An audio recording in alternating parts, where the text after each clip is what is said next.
All right, start with this 2006 survey. This is pretty interesting that there's been no historical observations, they say. In 2006, they knew this. No scientific studies that support the confinement of quarantine of groups of people. They said the negative consequences of large-scale quarantine are so extreme that they reject the entire premise. Why are we doing this now if this was already known?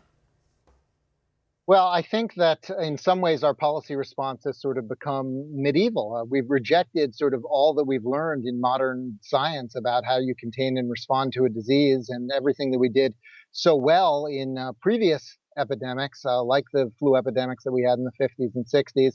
And instead, I think we panicked because we didn't understand what was happening. We didn't believe a lot of the data that was coming out of China. We didn't know that this had been circulating for months in Europe before the meltdown in Lombardy, so we thought it was much faster moving than it really was. And so Europe panicked. They said, China locked down, we're going to lock down too. And the US and the UK held out a little bit from that, but then it was that infamous Imperial College study, and it scared everyone. And once those numbers are out there about millions of deaths, if you don't take the most draconian action possible as a politician, you worry about the consequences for you politically. And I think that's why we sort of followed that stampede of hysterical irrationality.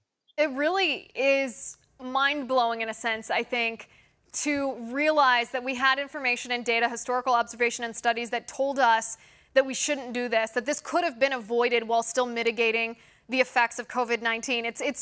It's really shocking to think of that sort of alternative reality, that we could have done what we needed to do without locking down.